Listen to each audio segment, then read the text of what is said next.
Hi guys, today we are going to work on type functions, and one thing that I want to do is to be able to do serialization on type functions, and now I need the traits identifier because that's fundamentally better than string of. So what we're going to do is, on one side we're going to look at the how traits are currently implemented, and on the other side we're going to repeat that for CTV. ID identifier should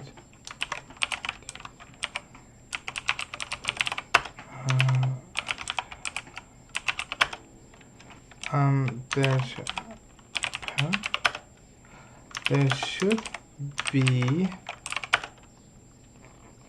a place where this is done, but this is because traits are in their own file.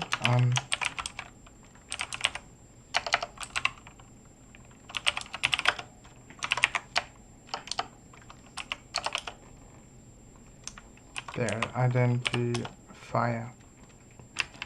This getting the identifier thing, this trait is something that we want to do in type functions. So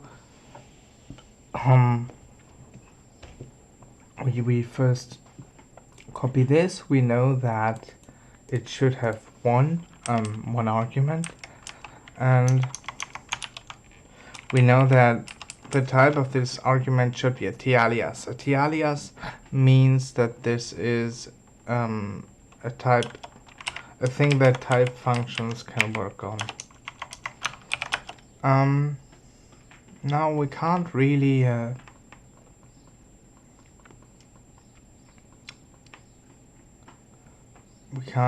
do the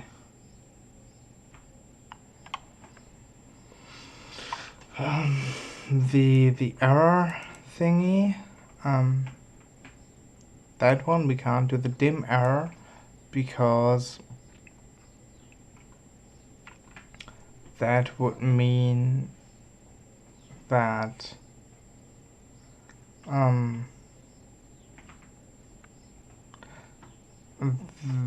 we would have to copy this dim error thing, and I don't want to do that. And I can just assert, because this part of the code will probably get rewritten once I figured out how to do this properly. So we assert that this is a t-alias, otherwise we shouldn't have ever gotten here. So now we look at how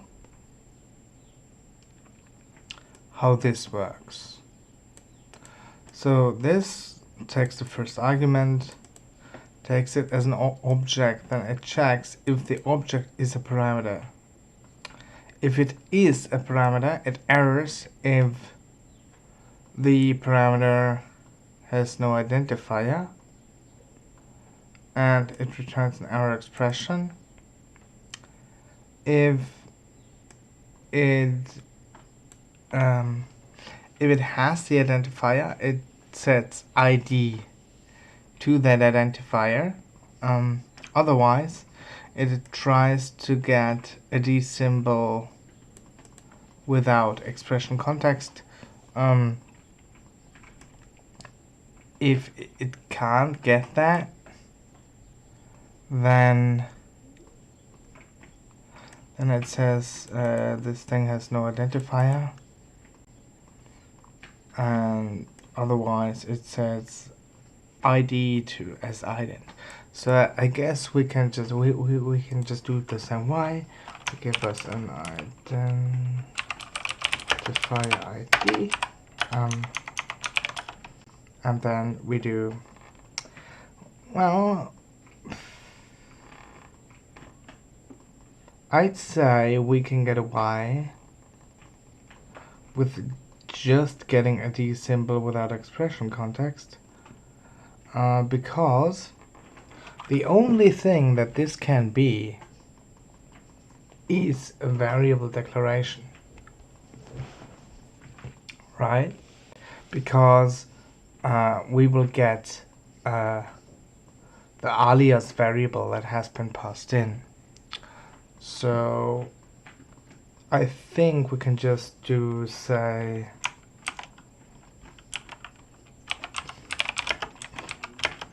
this is the alias variable that we are getting right now.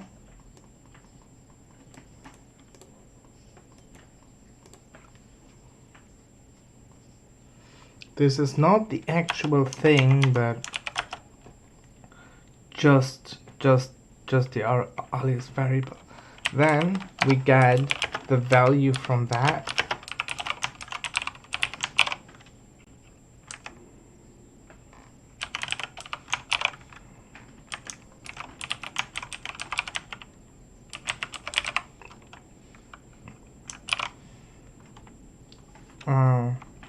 We cast the OV to var declaration, and we get the value from that. And this get value gets the value from the CTF-E variable thing. We can and should probably assert that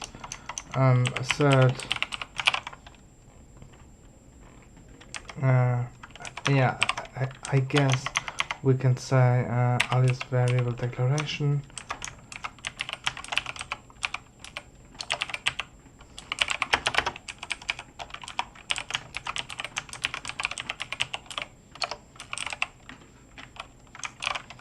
we can assert that it is a var declaration.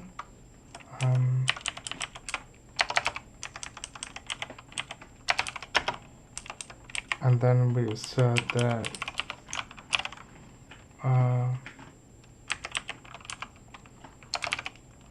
first we have to have AVD,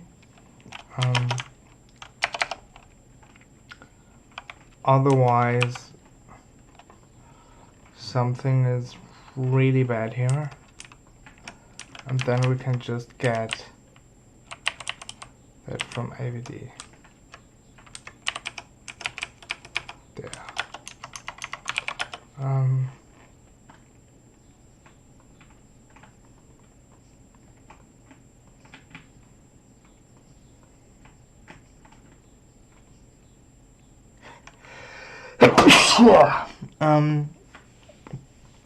Perhaps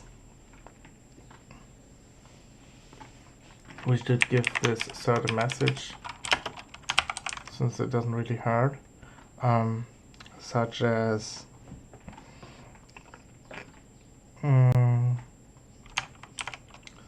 symbol IV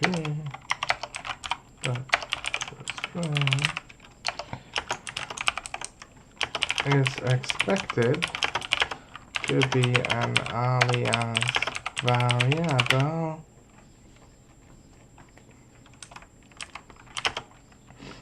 but does not seem to be a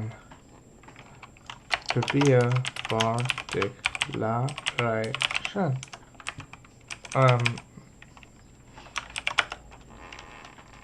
Because that's actually what the error is. So we get the value. We could probably assert that the CTF-E value we get is not null, but I think we would crash somewhere else, I guess. I would like to know what this value is, so let me copy this debug line.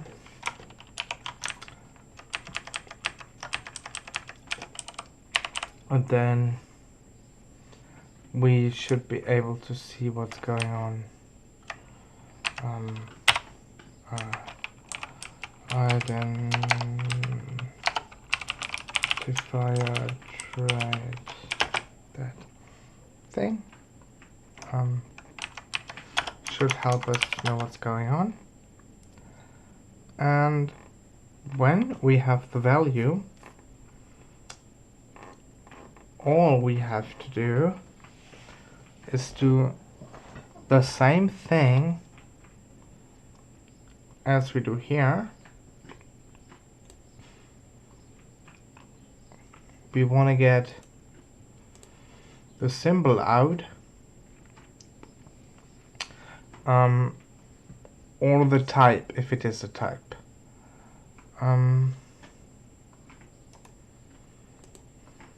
Like so.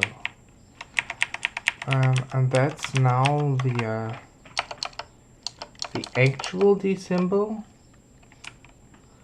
So we call it S because this is the actual symbol that we want.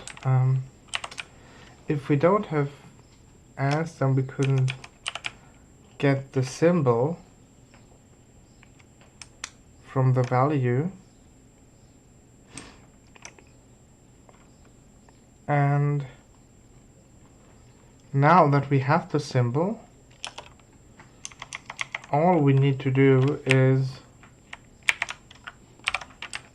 to assign the identifier.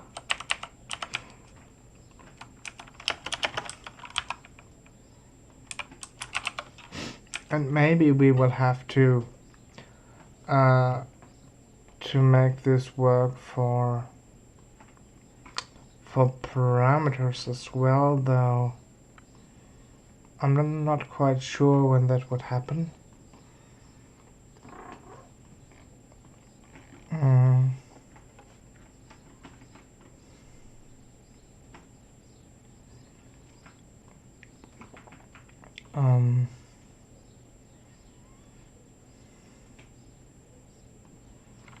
So we just leave it as this, and we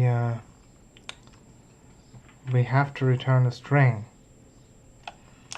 Now we can't do the expression semantic on it. Rather, what we do is we call interpret region on it. So we say result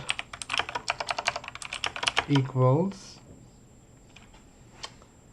I don't really want to make a new string expression, but I guess I don't really have a choice, so let's do this the same way that they do it in the threads. Location and the ID to string, and then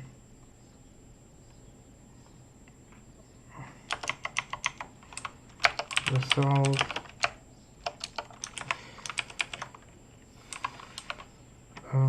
CTF.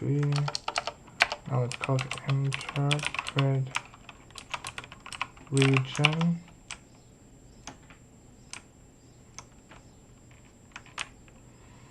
So that let's call the expression we want to return R. Oops, that's not what I wanted.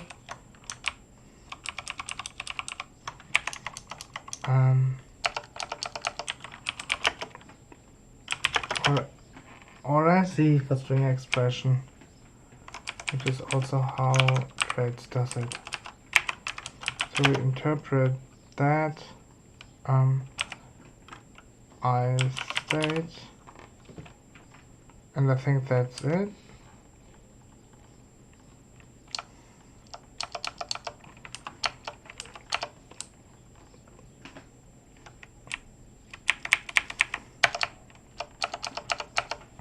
And then we set the result to that, and I think we are done.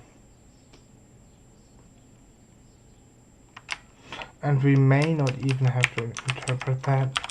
Let me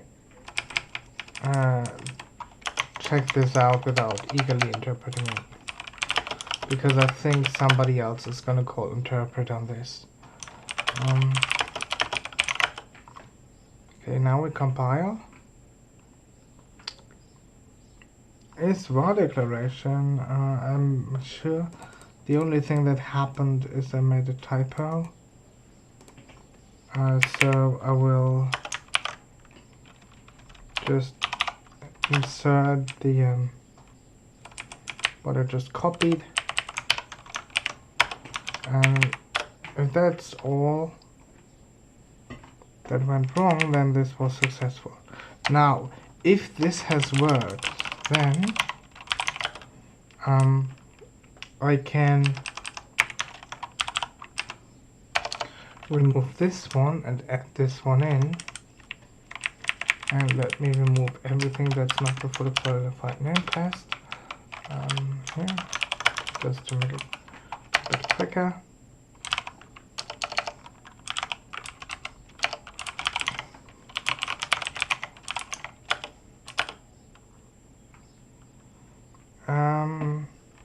Okay.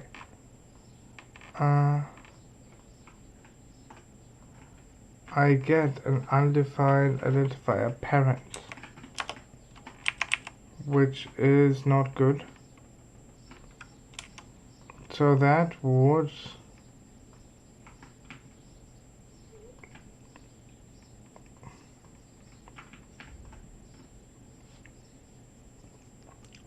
say to me that we did. Oh, no, this is just a typo in the test. The variable that's now called p used to be called parent. Of course, you have to get the identifier of p, not of parent. Now this should work. If it works, now it should succeed. And what happens is that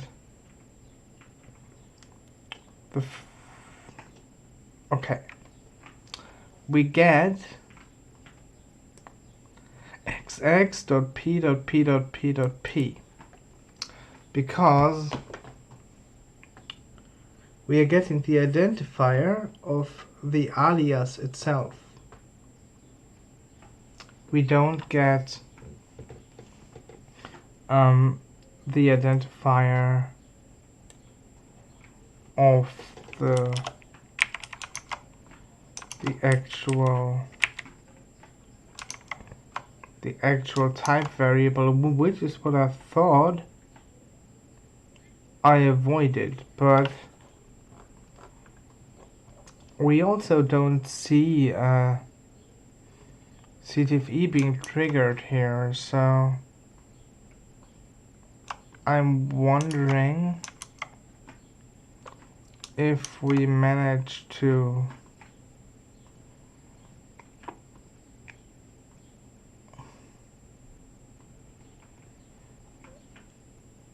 we did indeed manage to.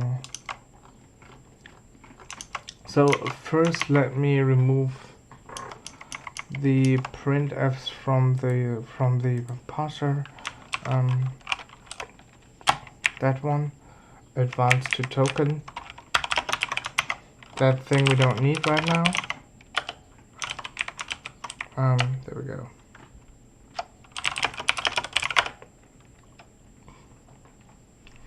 That should generate a lot less output. Then we want the output from the parsing to be gone, but we can at least see where the interpretation here is happening. That's that. And we look at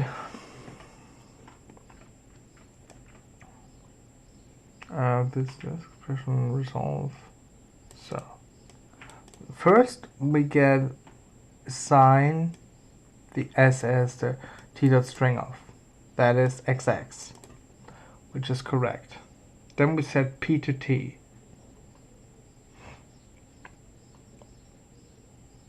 And we are cold setting p to xx, which is correct. we check that there is a type, we get that type,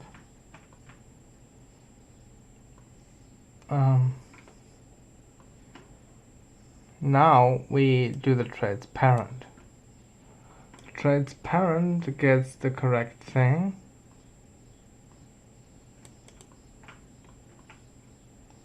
and now we are seeing new val equals p.xx. And what this tells us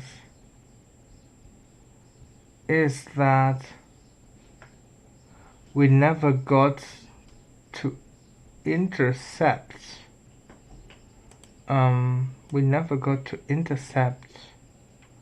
the trade's identifier expression, if I'm right about that. So we should be able to easily see if we did or didn't.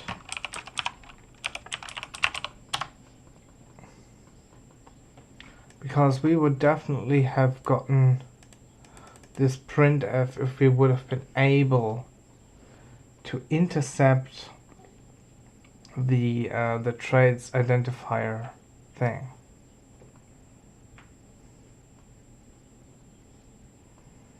So that means if I insert 0 in here,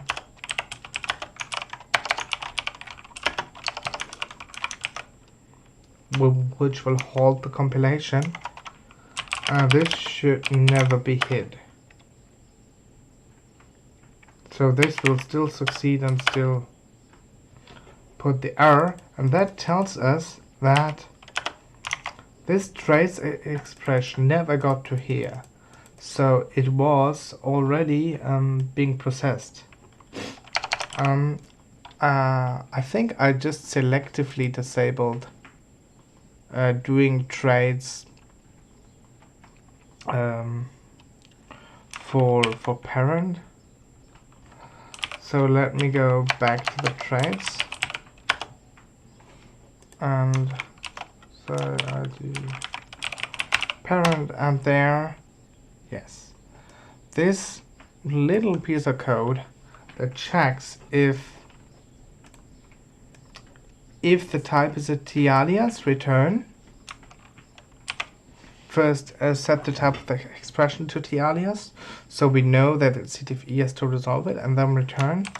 That is special to id.parent.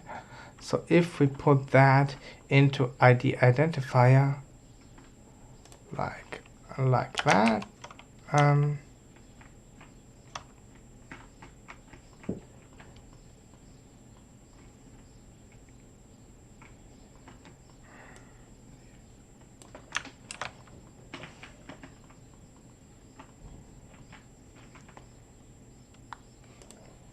like that, then this of course should only happen when we are dealing with type functions. So now the identifier should not be resolved if we try to do it on a t-alias, which means that we should be able to do this. So we see the identifier trade, and it is done on a type exp, right?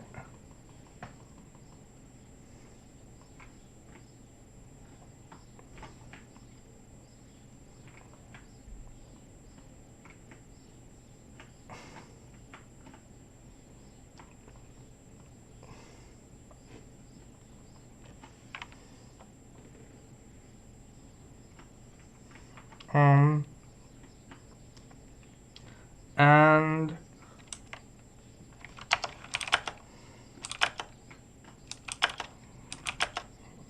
the CTF-E cast is attempted here. We had the same situation, and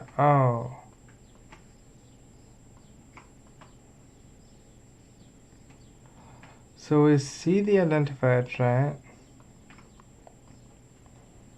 We see that we do it on type exp. We say te type.2d symbol, but we don't seem to even get there, which is weird. The v is type exp. I mean, that should obviously return true, which means that we can do this, and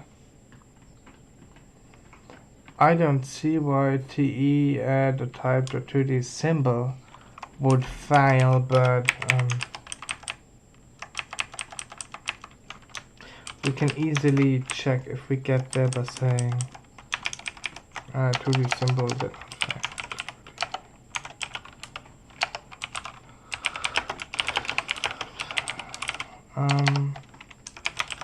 If I had a better debugger, I would use that, but I don't, so I use printf.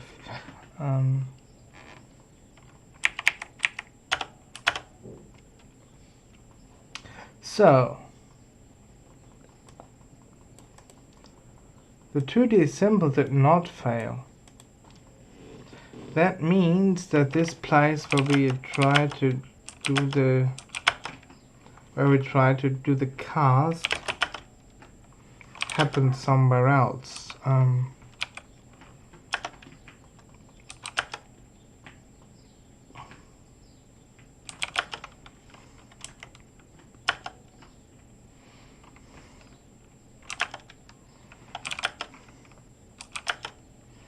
It happens when we do a concatenation.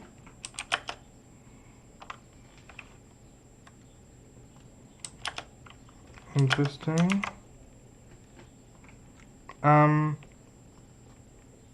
So I assume all that means is that we do indeed need to interpret the result. I think that's it.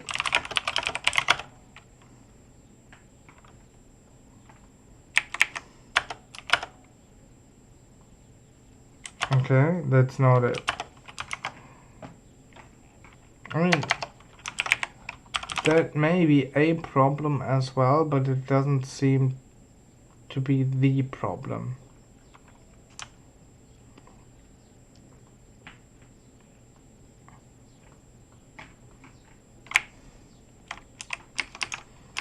Okay, this does not fail.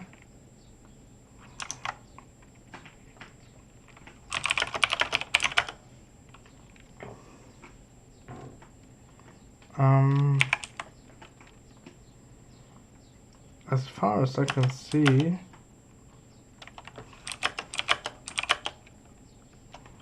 this happens when we're trying to do a cast, and I would like to know which cast it is we're attempting to do. So I will put a print in here.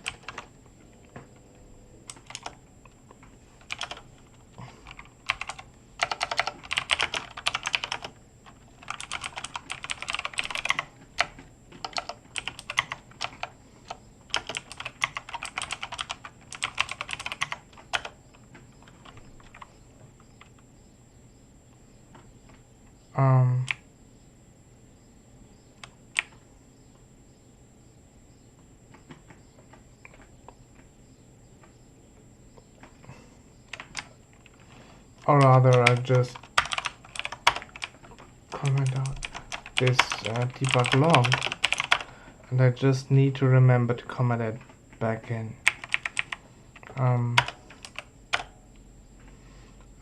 Now we should see which cast we are attempting to do.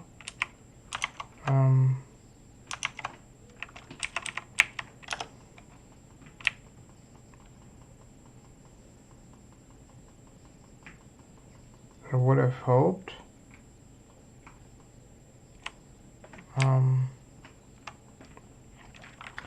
So this cast expression is definitely, it would do the print.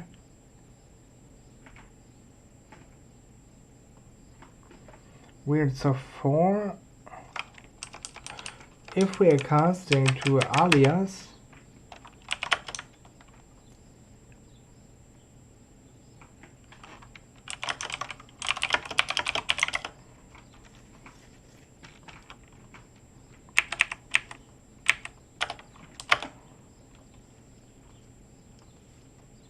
this is weird.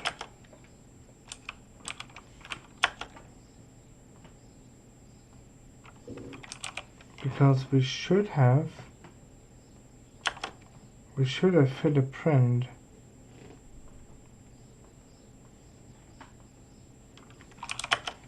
But somehow we didn't. Which is strange. So maybe we can, instead of selectively making this log print, I will enable logging for the whole thing.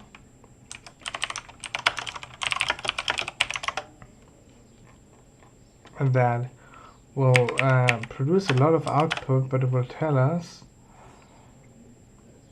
what we are trying to interpret at what point. So, we are inside a cast expression, and there seems to be a bug in printing the type of the cast, because I'm very sure we want to cast to a immutable car array, not an immutable car. But that aside, so we run through multiple casts. I'm kind of wondering why we're doing it. And then somebody calls something on a type, and the type isn't yet set. And that can happen if we do not put the type on the string expression we're generating. So what we can do is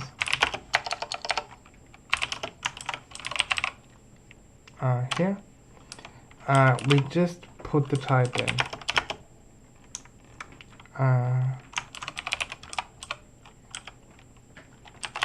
We just put the type to tstring, and I'd say this should fix the problem.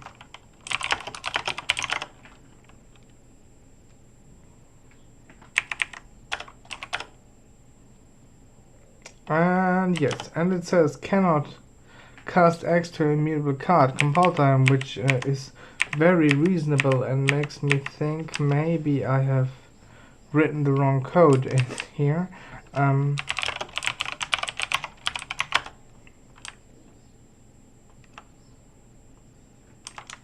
Because result should not be one character.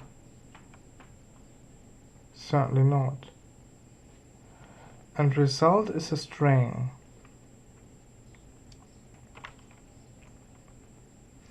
And traits identifier P should also be a string. So I don't even know where this cast is coming from.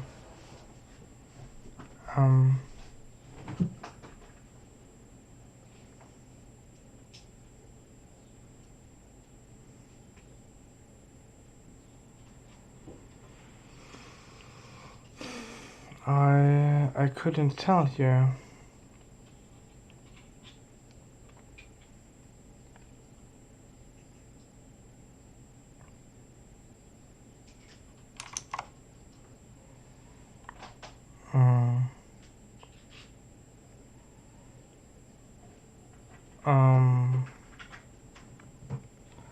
Is it because the traits expression itself needs to get its type to be set to string,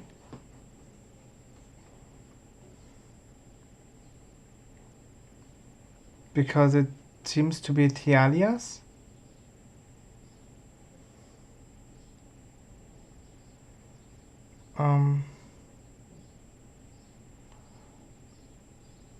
That could be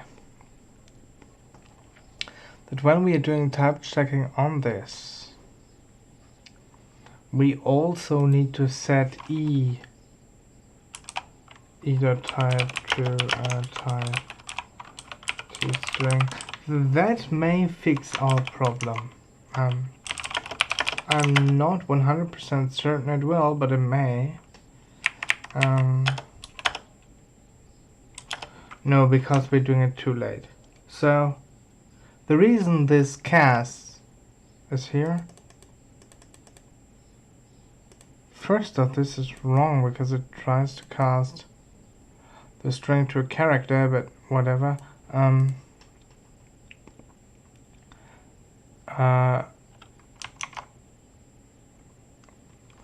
The problem is that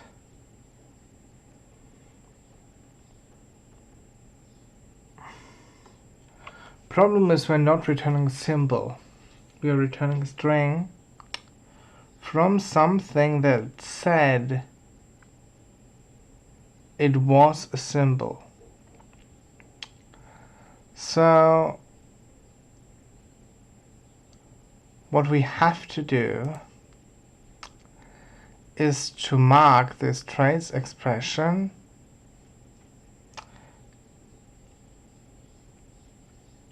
as a t-alias, but it is a string, like that. So now we mark the expression as returning a string, and with a bit of luck this still works. Oh yes, now it actually works. So yeah, if this thing is a t-alias, the return type is still a string as we expect, but we don't do anything on it because we want this trace expression to be propagated. We do not want it to be replaced by a string expression, but the type that we return from the trait is still string. Okay, yeah, that was the little mistake that I did. How do we do this for parent? Because there we don't actually know which type. Okay, for parent we return a t-alias. The reason we return a t-alias is that parent will give back a symbol, which is what is a t-alias.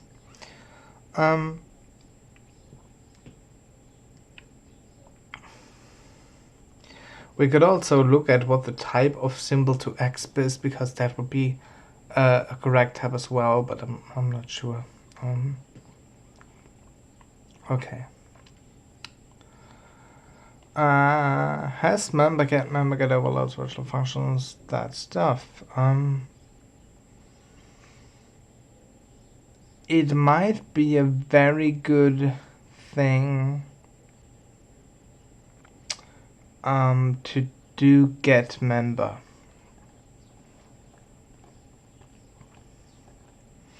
Because get member we are going to need. But before we do that, let's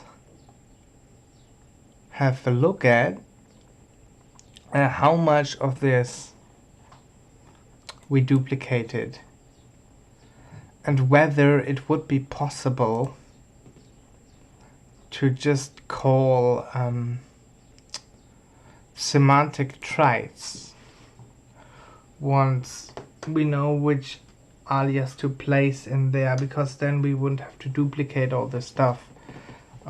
We would basically just go to this step where we have the value of the alias declaration,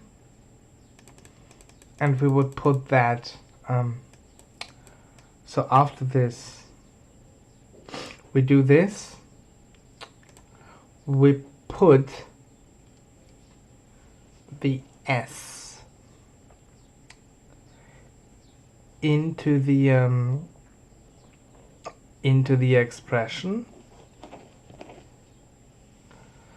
and then we run semantic traits on this thing again, and then we wouldn't have to deal with that. And that may be a reasonable thing to do. I think we should try that. But for right now, I think I'm done. And I'm going to continue this later.